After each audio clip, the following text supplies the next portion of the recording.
ರಾಜ್ಯದ ಮಹಿಳೆಯರು ಬಡ ಮಧ್ಯಮ ವರ್ಗದ ಕುಟುಂಬಗಳ ಆರ್ಥಿಕ ಸಬಲೀಕರಣಕ್ಕಾಗಿ ಮತ್ತು ನಿರುದ್ಯೋಗ ಯುವಜನರಿಗೆ ಸಹಾಯ ಮಾಡಲು ರಾಜ್ಯ ಸರ್ಕಾರ 5 ಗ್ಯಾರಂಟಿ ಯೋಜನೆಗಳನ್ನು ಜಾರಿಗೊಳಿಸಿದೆ.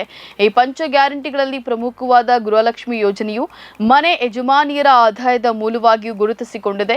ಕೆಲವು ಕಡೆ ಗೃಹಲಕ್ಷ್ಮಿ ಯೋಜನೆಯ ಹಣ ಬಂದಿಲ್ಲ ಎಂಬ ಗೊಂದಲಗಳ ಮಧ್ಯೆಯೂ ಮತ್ತು ಕೆಲವು ಕಡೆ ಮಹಿಳೆಯರು ಸರ್ಕಾರದ ಯೋಜನೆಯನ್ನ ಕೊಂಡಾಡಿದ್ದಾರೆ.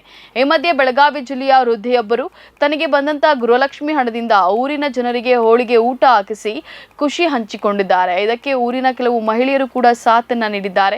ಬೆಳಗಾವಿ ಜಿಲ್ಲೆಯ ರಾಯಬಾಗ ತಾಲೂಕಿನ ಸುಟ್ಟಟ್ಟಿ ಗ್ರಾಮದಲ್ಲಿ ಈ ಅಪರೂಪದ ಘಟನೆ ನಡೆದಿದ್ದು, ಅಕ್ಕ ತಾಯಿ ಲಂಗೋಟಿ ಎಂಬ ವೃದ್ಧೆ ತನಗೆ ಬಂದ ಗೃಹಲಕ್ಷ್ಮಿ ಹಣದಿಂದ ಊರಿಗೆ ಊಟ ಹಾಕಿಸಿ ಸಂಭ್ರಮಿಸಿದ್ದಾರೆ.